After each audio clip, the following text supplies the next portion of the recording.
top of the broadcast. When these two teams get together, they've been doing this for 75 years.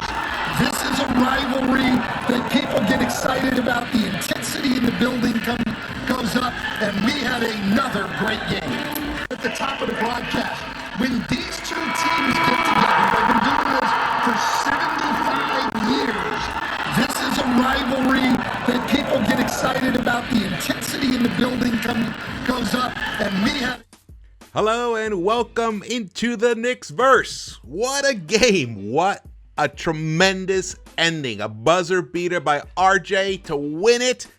But the story of this game was Evan Fournier. Once again, he takes the life out of the Celtics.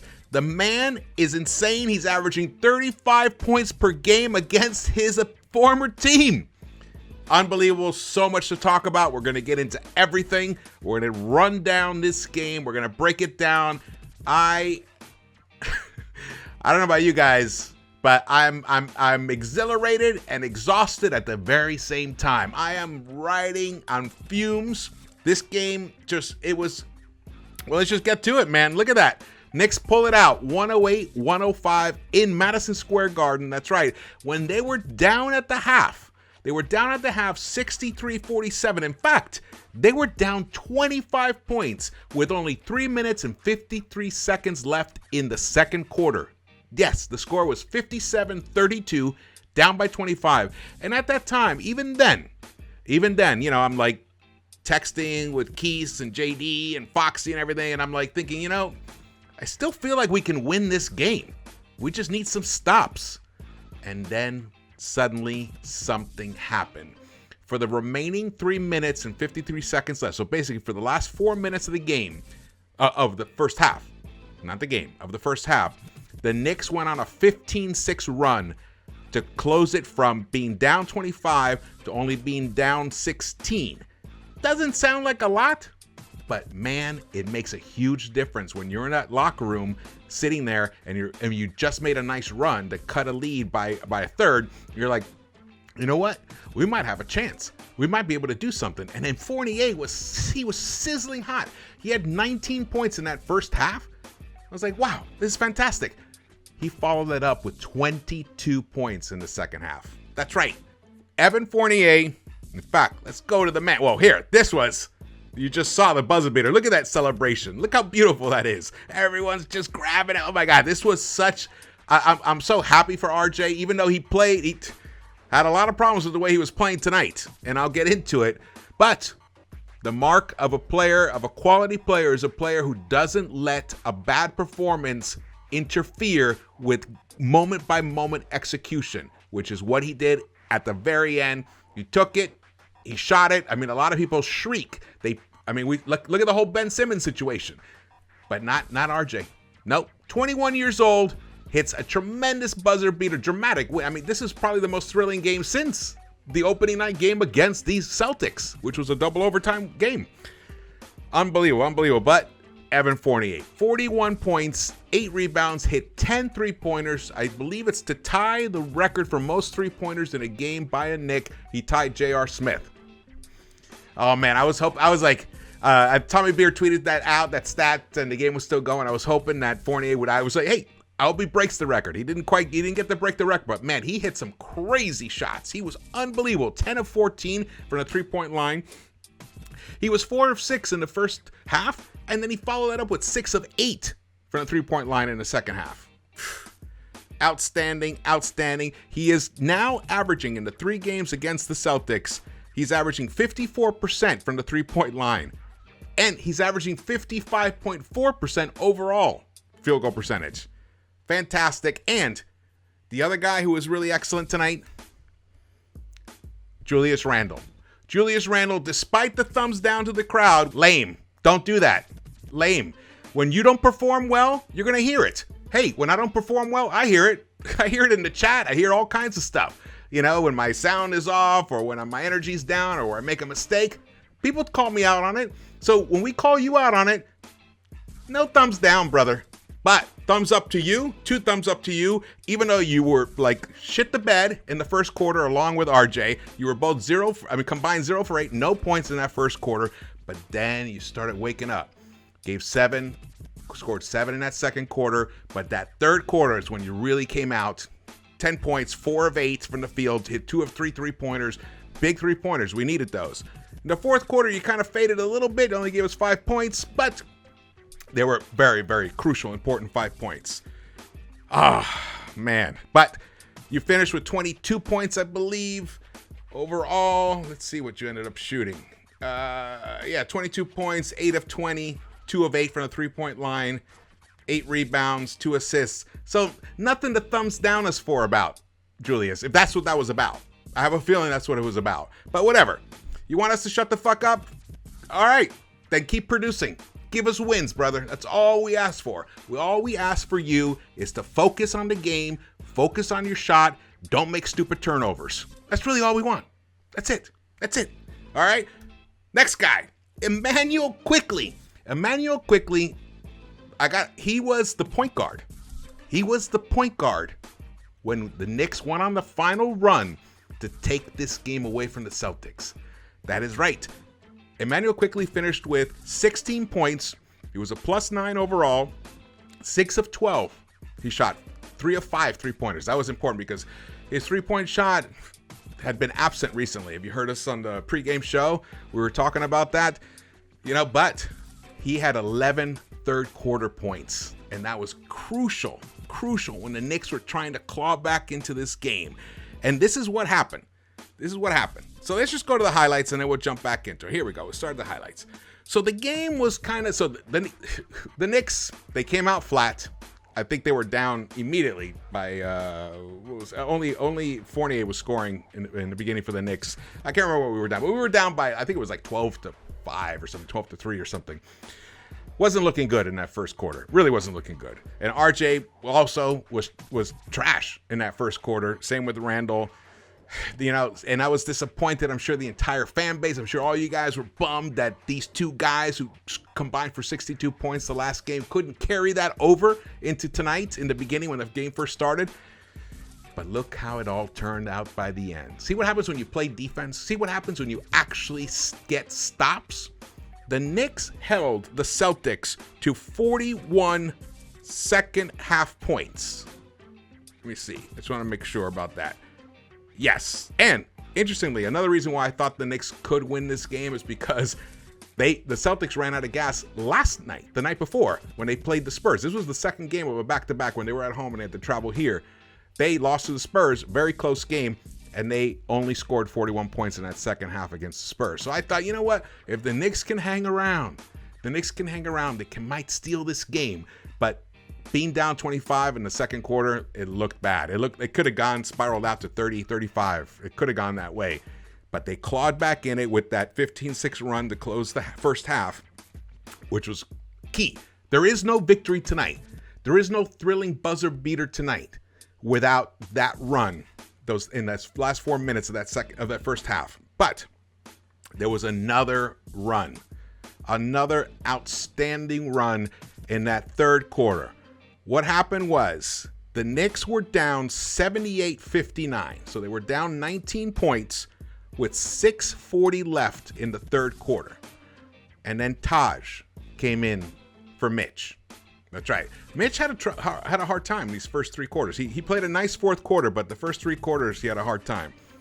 And then at the 5:33 mark, about a minute later, IQ subbed in. And this is what happened. The score was 78-59, and by the end of the third quarter, that lead had been chopped. The deficit, should I say, had been chopped down to 7 points. That's right. Boston was up 84-77 by then. So the Knicks went on an 18-6 run in those final 5.5 minutes of the third quarter. So a great run at the end of the second quarter, tremendous run at the end of the third quarter, and then in the fourth quarter, the Knicks proceeded to shut these guys down and seal the victory with an amazing shot, buzzer beater by RJ at the very end. I was like, I felt like it was destiny. I got to tell you, I felt like it was destiny. This game was destined to be a Knicks win. See, you can see here. Look, the Knicks here started out the third quarter. We were down 16, but missing shots. RJ did hit that one. That's a big bucket, actually, by the way, that RJ hit. We needed that because RJ was struggling. He didn't have such a great night tonight, RJ. He scored 13 points. He did hit 2 of 4 of his 3-pointers, and they were both, I think those makes were in the second half. Yes, they were. But overall, he only shot 2 of 11 from the below the 3-point line. And he was blocked repeatedly by Robert Williams. It was sad and frustrating to watch the way he was approaching his drives. But also, I gotta say, now here's the thing. I tweeted out midway through the third quarter when I was, watching that what Robert Williams was doing. It's like, hey, this is the perfect moment to go small. This is the perfect moment to bring in Obi. He can play the 4, slide ran over to the 5, and stretch the floor. Get Williams, who's basically had pitched a tent in the paint. He was, roasting marshmallows, getting s'mores, and swatting every single layup that was around him. But if you get him out of there, it opens it up. But interestingly, what Thibs did, he went with Taj, who kind of gives you a little bit of that because we know that Taj can hit a jumper. We know that he can hit the corner 3. So it forces Robert Williams to be a little, an extra step or 2 away from the paint, which makes all the difference when a guy is driving to make that layup. It helped. It helped tremendously. Obviously, the Knicks, they went on a plus 12 run to close that quarter. But that fourth quarter, here it begins right here. They were down 7. Here, this is what I'm talking about. See? That's exactly what I'm talking about. Obi could have given you that. But Mitch can't give you that. That's the problem in the game. That's the problem with Mitch's game. He doesn't even give you that, like 10-footer, 8-footer. I wish once in a while he would. Keep everybody honest. The paint gets so congested, so our guys, when they drive, they have no space to work within. Even Burks was having a hard time. Burks was 1 of 10 tonight. 1 of 4 his only shot he made was a 3-pointer, which was actually was a key 3-pointer when he hit it. This shot was crazy. Oh, that was big. That's when I think the Garden just felt it. Like, these Knicks can do it. They can do it. This was beautiful, a beautiful fight. Hey, RJ had 6 assists tonight. That's right. Burks had 7 assists. Burks also had 9 rebounds, just to call out Burks, even though he didn't, he only gave us 3 points, but 9 rebounds and 7 assists. So you can see, and he plays his usual really solid defense.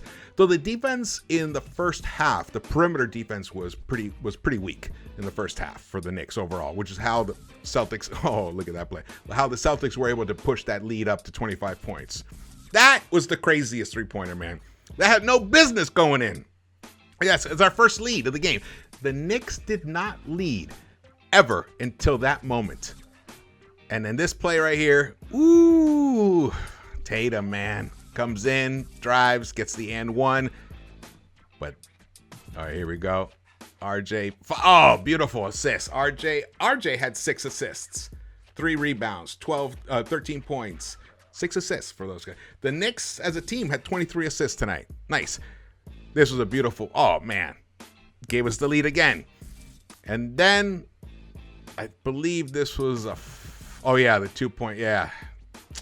That's just a great make by Tatum, gotta say. RJ's defense was decent. I wish he was up in his grill a little more, but look at this. Woo, baby! The Knicks pulled this game out. That was fantastic. Fantastic. I am ecstatic about this win. I could not be happier about this win, actually. Look at it. You can see the game flow right there. We were so way behind, but look at the close of the quarters. Even at the close of the first quarter, or the beginning of the second quarter, the Knicks had a little blip, little spike up, and then at the close of the second quarter, another little spike up, and it was a steady upward trajectory there in the whole third quarter. The defense came on. The Celtics were hitting everything. They were hitting 3-point shots everywhere. Marcus Smart was hitting. Let's see. What did Marcus Smart? How did he finish up? He hit 4 of 10 from the 3-point line, but he missed a couple towards the end. He was hitting like crazy. He must have been at 4 of 7 at one point. 14 points. They shot 17 of 45 3-pointers, 37.8%. But in the first half, they were much more efficient, man. Let's go with here. Let's check this out here. Oh, here's the Knicks stat line. The New York Knicks, you can see Randall 22 points, Fournier 41, Quickly 16, RJ 13. RJ had 10 points, but man, missed free throws. The Knicks actually would not have needed that miracle shot by RJ to win the game if either RJ, Fournier, or Randall had hit all of their last free throws that they took in that fourth quarter. RJ missed the first of the first of two, and so did Randall. And Fournier, he missed an and one. So that's 3 free throws. If they had hit all 3, this game would have been over before that shot. So that's the one thing that is a little troublesome. In fact, the Knicks finished from the free throw line, I think it's only 66.7%. Only hit 10 of 15. They only went to the line 15 times, but the Celtics only went to the line 13 times. Now they hit 12 of theirs, 12 of 13. Wow. See that? That really makes a big difference, guys. The plus minus. Plus minus tells another interesting story. Randall finishes a plus 14. Evan Fournier was the plus minus leader of the night. I don't know. I think that might be the first time I've said that all season. He was a plus 18. Even RJ Barrett, who was cold as ice, who got blocked left and right by Robert Williams III, he finished with a plus 1. Obi did not have such a great night tonight, but I wish, partly he just didn't get enough time. He got 10 minutes. That was it. He only got one shot attempt. They didn't run any plays for him. Nothing. Wasted opportunity, I believe, there. But he finished minus 11. Taj was a plus 2. And Quickly, a plus 9. Quentin Grimes, also another player. He in that second quarter, when the Celtics were ballooned that lead, he was on the floor for that, and he was getting burned. I don't know. I can't remember exactly if he was just kind of caught off guard. Also, the Celtics were sizzling hot in that second quarter, so it didn't work out too well. But he did have some nice moments. I do remember he had some nice defensive moments. But overall, the plus minus tells the story. In this particular game, he was a minus 14. Let's see. What else is there to talk about here? Man, what a game. What an exciting, thrilling end to this game. The New York Knicks came back from a 25-point deficit to win this game at home. Unbelievable. The Knicks are now 19-20 for the season. And let's see here. Let's see what's the standings. What are the standings? The Knicks are 19-20, and they are currently in 10th place. 10th place in the Eastern Conference, ahead of the Boston Celtics, who they just beat. So if the Knicks take care of business on Saturday and sweep this home and home series back-to-back, well, it's not back-to-back, but the home and home series, wow, they'll be back to 500. They'll bury the Celtics a little further down. And the next one below the Celtics is Atlanta at 17-20. And, let's say the Wizards lose. The Knicks could be up in 9th place. That's right. 2 nights, 48 hours from now, the Knicks could be in 9th place with a 500 record if they take care of business in Boston. And you know who we're going to look to? That's right. You know who we're going to look to? We're going to look to this man, Evan Fournier, who just seems to love to destroy a team that's wearing green. The Boston Celtics. Outstanding. I'm so happy for him. In fact, I'm so happy for this, I want to rewatch the beginning again. Let's go. The top of the broadcast. When these two teams get together, they've been doing this yeah, baby. for years. Woo! Look at that. They're going crazy. Yes. All right, well, thank you so much for watching this. My name is George, and this is Into the Knicks-Verse. If you haven't subscribed yet, please do so and hit the thumbs ups and drop your comments. I want to hear what you guys think about this incredible win, and I will see you around the Knicks-Verse.